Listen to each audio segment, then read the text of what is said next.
अरे ललित, ये देख क्या है? पेपर है। अरे उसके अंदर देख क्या है, पढ़ वो क्या लिखा है।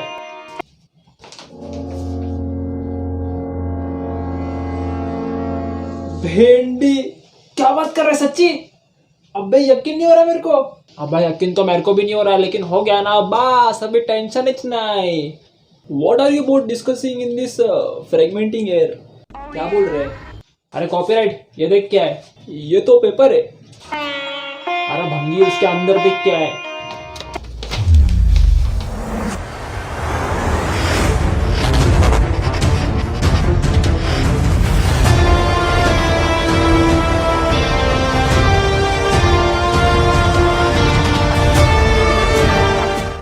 अबे क्या लिखा इसमें, समझ रहा नहीं है, इंग्लिश में है ना। अच्छा, इतना झगा मगा माला बगा, अभी कुछ समझ रहा नहीं तो पूछ लेना भाई, इतना 10 सेकंड का रिएक्शन काय को दे रहा है? अरे अकेले अकेले क्या बात कर रहा है तुम लोग, मेरे को भी बताओ ना। अरे सावित्री, ये देख क्या है, क्या लिखा है इसमें? एक मिनट, मेरे टाइम पे ये लोग दोनों बोला कि पेपर है, ये कॉपीराइट एक ही बार बोला कि अंदर देख क्या है, इसको समझ गया कि उसके अंदर कुछ तो लिखा हुआ है। चेंज पोक लिखे चेंज। हे मुझको भी बताओ ना, वलवल करके। अरे गांडुल, ये देख क्या है? ये तो पेपर है।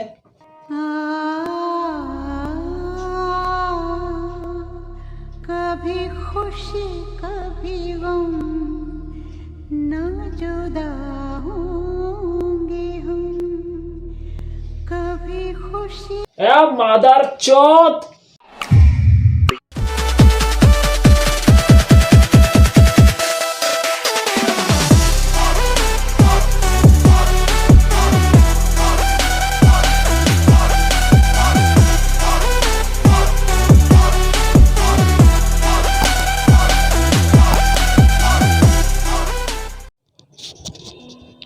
Think and grow rich part 2।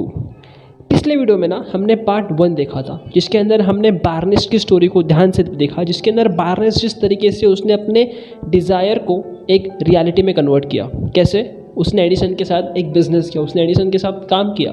तो अगर आपने पिछला वीडियो नहीं देखा, आप जाके पिछला वाला वीडियो एक बार देख लो। आज की वीडियो के अंदर हम बात करने वाले एक नई स्टोरी के ऊपर, एक नई कहानी के ऊपर। तो इस कहानी में ना शुरुआत थोड़ी सी अलग है। शुरुआत क्या होती है पता है? दो आर्मीज़ के बीच में, दो कंट्रीज़ के बीच में जंग होती है। अब एक कंट्री की जो आर्मी है उसको दूसरे कंट्री के यहाँ पे आना है, तो वो आर्मी वहाँ पे आ जाती है वाया सी।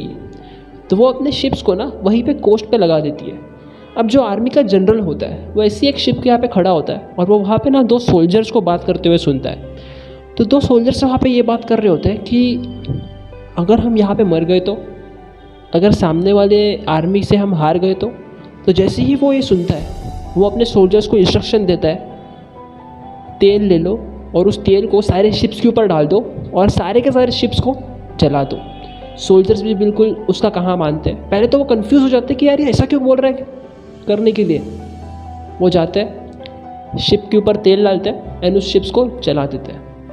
अब जैसे ही वो शिप्स जलना शुरू हो जाती है, उसका धुआं उठता है, एंड धुआं उठने के बाद जिस कंट्री में ये लोग गए थे वॉर करने के लिए, उस कंट्री के सोल्जर्स वहाँ पे आते हैं। दोनों के बीच में बहुत बड़ी जंग होती है, एंड उस जंग के बाद ये आर्मी जिन्होंने अपने शिप्स को जलाया था जीत जाते हैं। अब आपके मन में एक सवाल उठने वाला है कि यार अगर तुमको जंग जीतनी ही है तो फिर काय को अपने शिप्स को जला रहे हो यार? इतना मेहनत से तो वो शिप्स बना, इतना पैसा है तुम्हारे पास, तो हमको दे दो, ज़रूरत क्या थी उन शिप्स को जलाने की? तो जब यही सवाल उस जनरल से पूछा गया कि भाई क्यों तेरे में इतना कीड़ा है, क्यों तू उनको बोला अपने शिप्स को जला, तो जनरल ने एक जवाब दिया कि जब मैंने उन शिप्स को जलाया, जब हमने उन शिप्स को जलाया, उन शिप्स को जलाने के बाद अब मेरे सोल्जर्स के पास और मेरे पास कोई रास्ता नहीं था पीछे जाने के लिए। अब सिर्फ एक ही सिचुएशन थी, डू और डाई। कितना ज़बरदस्त है ना यार। हमारी लाइफ में भी तो ऐसे सिचुएशंस आते हैं ना, जहाँ पे हमें रोज़ कोई ना कोई एक नई जंग जीतनी पड़ती है, एक नई जंग लड़नी पड़ती है। लेकिन क्या हम उस जंग को अपना 100% दे के लड़ते हैं? नहीं, क्योंकि हम हमारे अंदर जो शिप्स है ना उनको कभी जलाते नहीं है। हमारे अंदर के शिप्स कौन से? अब ध्यान से सुनना। हमारे अंदर के शिप्स मतलब वही negativity, fear, self doubt, false ego, ऐसे बहुत से शिप्स हैं हमारे अंदर जिनको हम कभी जलाते नहीं हैं। सिर्फ थोड़ा सा डिज़ायर क्या उठ गया किसी काम को करने का, हम उस काम को करने में लग जाते हैं। हमें अपने आप से एक सवाल पूछना पड़ेगा, क्या ये जो डिज़ायर मेरे लिए है क्या वो सही है या नहीं है। अगर है तो उस काम को हमें करना है। कैसे करना है? सबसे पहले अंदर के इन शिप्स को जलाओ और फिर देखो तुम किस तरीके से उस काम में अपना 100% देते हो।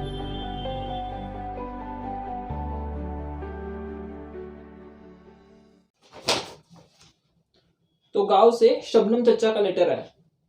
तो फैजल बेटा कैसे हो तुम? मैं मस्त हूँ। तुम्हारी बहुत याद आती है, अपने शबनम चचा को भूले तो नहीं? अरे नहीं चचा। तू क्या पागल है क्या रे? लेटर में लिखा है वो, तू बोल रहे हो क्या सुनने वाला है क्या? चचा भी डेंजर है, पूछ रहा है उसको कहीं से जैसे कि ये जवाब देने ही वाला है, तो दे तो रहा है। और तुम्हारे गांव में सबका नाम ऐसा क्यों है रे? ट्विंकल, शबनम, ऐसे मर्दों का मर्द जैसा नाम होना चाहिए ना। अरे वो हमारे गांव में बच्चा पैदा होने के पहले वो लोग का नाम रख देते हैं, ऐसे शबनम, ट्विंकल। ये लोग क्या पैदा होने के पहले सब लोग को लगा था कि लड़कियां पैदा होंगी, लेकिन अफसोस दोनों बार नकारात्मकता हाथ लगी। तो तेरा नाम फैजल कैसा रखा रे बरोबर? अरे मेरे टाइम उनको लगा कि लड़का होएगा, फिर क्या तीसरे बार नकारात्मकता हाथ लगी। इसकी माँ का नट्टू काका, तुझे आयचा गड़ा इलेक्ट्रॉनिक्स।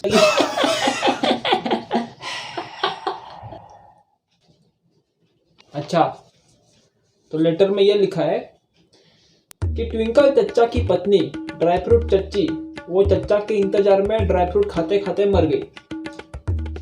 मरने के बाद उसकी आत्मा चच्चा को ढूंढ रही है। तो अगर कोई ड्राई फ्रूट खाते खाते ये मंत्र बोल रहा है, हेमा, रेखा, जया और सुषमा सबकी पसंद निर्मा नहीं ड्राई फ्रूट्स, तो चच्ची आ जाएगी। अबे लोग इधर थिंक एंड ग्लोरीज की समरी देखने को आए, तुम लोग क्या इधर ड्राई फ्रूट कर रहे हैं बे? एक काम करना, मैं ड्राई फ्रूट चच्ची को बुलाता है, तब तक तू दूसरा वाला पार्ट चालू कर दे। कितना कीड़ा है बे तेरे अंदर। चल ठीक है, एक काम कर, तू वो जो करना है तेरे कर, मैं इधर सेकंड पार्ट चालू कर देता हूँ। तो मेरा एक सवाल है तुमसे, तुम अपने आप को कैसे देखते हो? अगर तुम अपने आप को एक हारा हुआ इंसान देख रहे हो, अगर तुम अपने आप को एक बर्बाद इंसान देख रहे हो, अगर तुम्हें लग रहा है कि तुम अपने लाइफ में कुछ अचीव नहीं कर पा रहे हो, अगर तुम्हें लग रहा है कि तुम्हारे सपने अभी भी अधूरे हैं या तुम उन सपनों की तरफ नहीं पहुंच पाओगे, तुम्हारे अंदर अब वो हिम्मत नहीं है, तुम्हारे अंदर पैसा नहीं है, तुम्हारे पास पैसा नहीं है, तुम्हारे अंदर अब वो एनर्जी नहीं है, अगर सब कुछ तुम्हें लगता है ना, तो मैं तुम्हें समझ सकता हूँ यार। इट्स ओके, हैपेंस, सब लोग के साथ में चीज़ें होती है। लेकिन कॉन्ग्रेचुलेट भी तुम्हें करना चाहूँगा। तुम बोलोगे पागल इंसान है क्या, कॉन्ग्रेचुलेट क्यों कर रहा है? मैं कॉन्ग्रेचुलेट इसीलिए कर रहा हूँ क्योंकि तुम एक बहुत अच्छे ट्रेनर हो। जो तुम इस वक्त अपने आप के बारे में सोच रहे हो ना, वो तुम्हारी रियलिटी नहीं है दोस्त। तुम्हारे माइंड ने सिर्फ तुमको ट्रेनिंग दे के रखा है, या फिर मैं कहूँ तुमने तुम्हारे माइंड को ट्रेनिंग दे के रखा है अपने आप के बारे में ऐसा सोचने के लिए। तो अगर तुम अपने आप को ये सोचने की ट्रेनिंग दे सकते हो ना, तो तुम अपने आप को खुद को बड़ा देखने की भी ट्रेनिंग दे सकते हो, क्योंकि तुम एक बहुत अच्छे ट्रेनर हो यार। इसीलिए तो मैंने तुम्हें कॉन्ग्रेचुलेट किया। जब लाइफ में ये चीज़ मुझे मालूम पड़ी कि यार मैं एक बहुत अच्छा ट्रेनर हूँ, अगर मैं खुद को एक नेगेटिव लाइफ जीने की ट्रेनिंग दे सकता हूँ ना, तो अपने आप को एक पॉजिटिव लाइफ जीने की भी ट्रेनिंग दे सकता हूँ। एंड वही ट्रेनिंग मैंने अपने आप को देना शुरू कर दिया। अगर मैं तुमसे पूछूं तुम्हारे रोल मॉडल के बारे में या ऐसे इंसान के बारे में जिसको तुम बहुत एडमायर करते हो, आई नो इस वक्त तुम्हारे दिमाग में किसी न किसी इंसान की इमेज ज़रूर बनी है यार। वो इंसान ने भी ना अपने आप को ट्रेनिंग दी है खुद को बड़ा देखने की। पैसा हो या कुछ कोई भी चीज़ हो, वो तब तक तुम्हारे पास नहीं आती जब तक वो तुम्हारे इमेजिनेशन में तुम्हारे पास ना हो। अगर इमेजिनेशन में ही तुम भिखारी हो खुद के, तो यार तुम्हारे रियल लाइफ में पैसा कैसे आने वाला है? और अगर आ भी गया ना, तो तुम ज़िंदगी भर अपने आप को एक भिखारी समझने वाले हो। तो अब मैं तुम्हारे साथ शेयर करने वाला हूँ 6 ऐसे स्टेप्स जो इस बुक के अंदर दिए गए। तुम इन 6 स्टेप्स को कहीं पर भी अप्लाई करो। जैसे अब ये जो एग्जाम्पल तुम्हें देने वाला हूँ वो होगा विद रिस्पेक्ट टू मनी, लेकिन तुम इसे कहीं भी अप्लाई कर सकते हो। So step number 1, fix in your mind exact amount of money you want. दिमाग में फिक्स कर लो तुम्हें एग्जैक्ट पैसा कितना चाहिए। दूसरा, determine exactly what you intend to give in return for the money. यार जो भी तुम्हें चाहिए उसके बदले यार तुम क्या दे सकते हो। तीसरा, establish a definite date when you intend to possess the money you desire. Date तुम्हें पता होनी चाहिए कि जो भी चीज़ तुम्हें चाहिए वो तुम्हें कब चाहिए। चौथा, create a definite plan for carrying out your desire and do it at once whether you are ready or not to put this plan into action.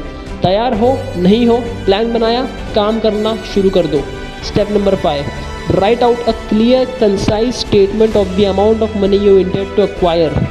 Name the time limit for its acquisition, state what you intend to give in return for the money, and describe clearly the plan through which you intend to accumulate it. Plan करो, लिखो, statement लिखो, उसको बार बार पढ़ो। And sixth, read your written statement aloud twice daily. अब ये जो मैं तुम्हें बता रहा हूँ ना, ये क्या था पता है?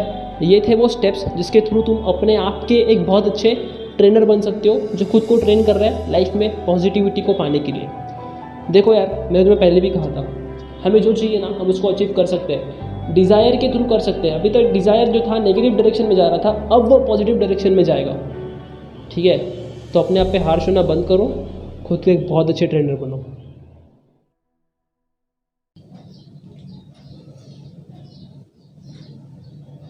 हेमा, रेखा, जया और सुषमा सबकी पसंद अप्रोच।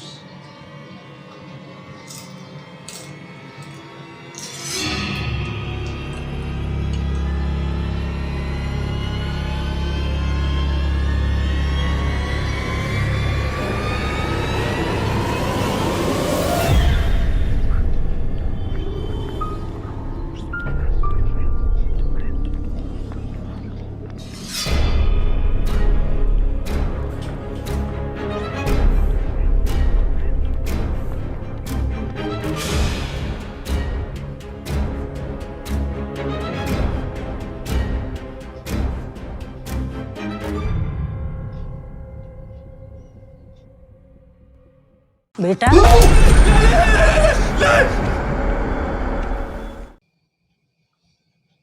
ये फैजल ने बुलाया क्या मेरे को?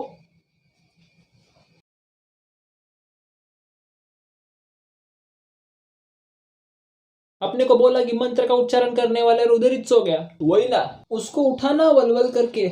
अबे उठाएगा तो तब ना जब वो सोया रहेगा। मैं जानता है फैजल को, वो ये टाइम पे नहीं सोता है, कुछ तो गड़बड़ है। अरे वो ऐसा नहीं, ऐसा है, कुछ तो गड़बड़ है। इधर क्या ऐसे भी प्रद्युमन का मिमिक्री करने को आया कि मैं ऐसा बजाएगी ना मैं तेरे को कॉपीराइट। हाँ क्या इधर परिस्थिति क्या है? क्या है परिस्थिति? हाँ क्या है परिस्थिति? ठीक है, अरे सच में पूछ रही मैं, क्या है परिस्थिति? मेरे को नहीं समझ रहा इधर कुछ। अरे रुक बाबा रुक, जरा शांत बैठ। I am sorry, my condolences for your stability, I neutralise myself. लेकिन अभी क्या करने का फिर? अभी अपने को कुछ करने का जरूरत नहीं है, अभी वही करेगा जिसके वजह से अपन लोग इस प्रॉब्लम में पड़े। I wanna see you on the dance floor, shaking that booty, show, wanting some more. Turn on the radio. तनु मैं love करदा, मैं मतलब करदा, बाहों में आ जोड़िए, बस आज रात के लिए।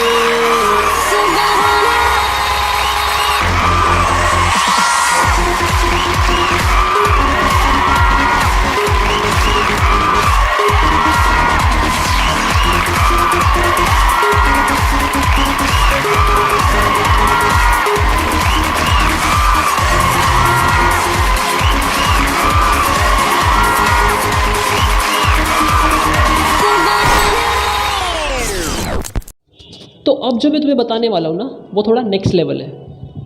इस चीज़ ने मेरे को अंदर से हिला के रख दिया। ये लाइन ध्यान से सुनना। Desire with the backup of faith can create miracles. इस चीज़ को अपने दिमाग में बिठा लो, या जहाँ पर भी तुम्हें बिठाना है इस चीज़ को बिठा लो। अगर तुम्हारे अंदर किसी चीज़ को करने का सच्चा डिज़ायर है, डिज़ायर की डेफिनेशन में तुम्हें पहले ही दे चुका हूँ, अगर तुम्हारे अंदर किसी भी चीज़ को करने का सच्चा डिज़ायर है और उसके पीछे अगर ये फेथ लग गया ना दोस्त, समझ जाना मिरेकल्स हो जाएंगे। किसी भी इंसान को उठा करके देख लो यार, वो मिरेकल मैन।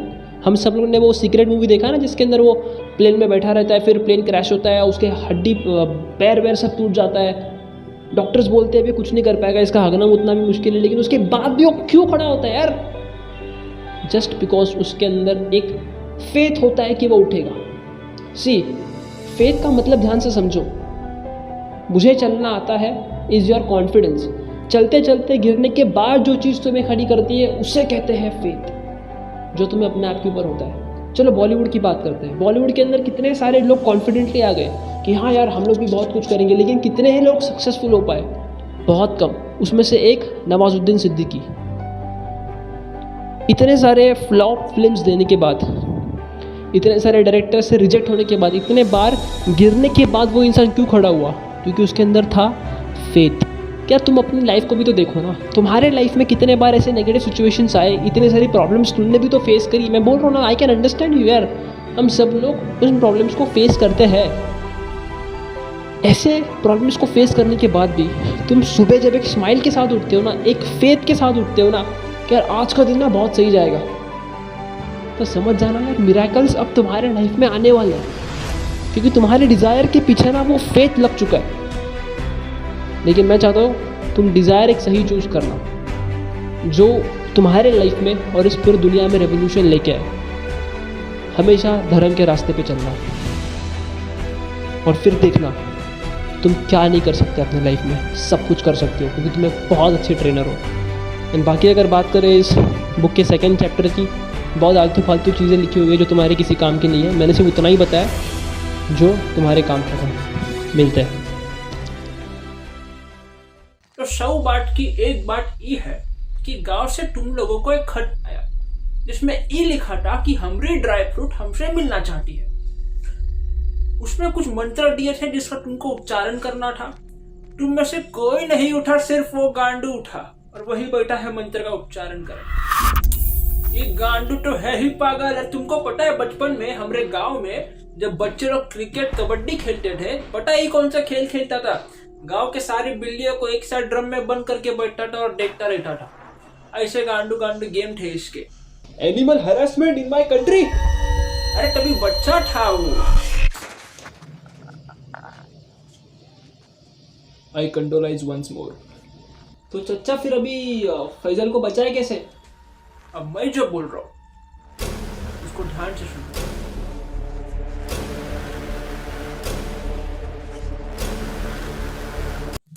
पीक मार के ड्राई फ्रूट इसको अपनी दुनिया में लेके गई और उसकी दुनिया बहुत खतरनाक है। अगर हम में से कोई वहां पे चला गया वापस नहीं आ पाएगा। मतलब फैजल अभी वापस कभी नहीं आएगा? यही समझने में होशियारी है। तो चचा मेरी भी एक बात तुम सुन लो। जब जिंदगी में मुश्किल परिस्थिति आती है ना, अपने पास भी दो ही ऑप्शन रहते हैं। सबसे पहला भाग लो, दूसरा भाग लो।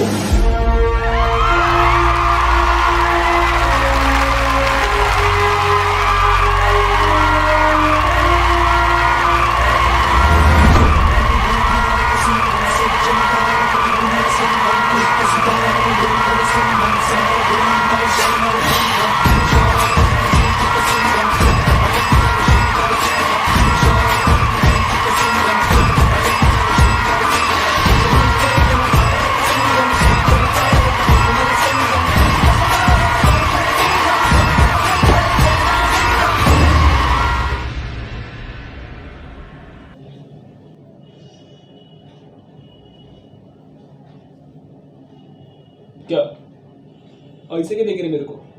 का सोचा फिर का प्लान है? कौन सा प्लान? मैं तो सिर्फ पानी पीने को आया था। अरे यार साला, कोई बात नहीं, उसको प्लान नहीं है तो क्या हुआ, मेरे को एक प्लान आ गया है। क्या आया? प्लान आया? अरे ये वही पूछ रही है क्या प्लान आया? प्लान ये कि जैसे चच्चा ने बोला कि वो दुनिया बहुत खतरनाक है, लेकिन अगर अपन सब लोग साथ में जाएंगे ना तो किसी का बाप भी अपने को नहीं रोक सकता। एक मिनट जरा ठीक से समझा। एक मिनट बताता हूँ। तुम लोग सब लोग कौन हो? कॉम्बिनेटर्स। कहाँ से आए हो? अबे मेरे अंदर से तो आए हो, मेरे कैरेक्टर्स हो तुम सब लोग। तो जब मेरे अंदर से आ सकते हो तो मेरे अंदर वापस भी तो आ सकते हो ना। अबे सब लोग साथ में मिलके जाते हैं और फैजल को वापस लेके आते हैं ना। एक नंबर प्लान है। हाँ, वलवल करके। Yes, because strength is unity, just like equality in fraternity.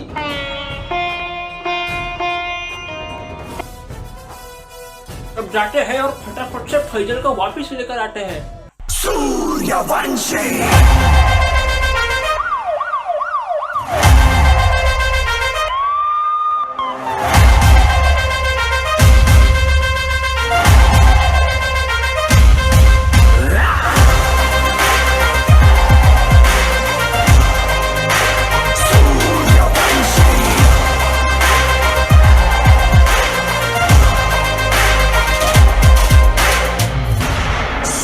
she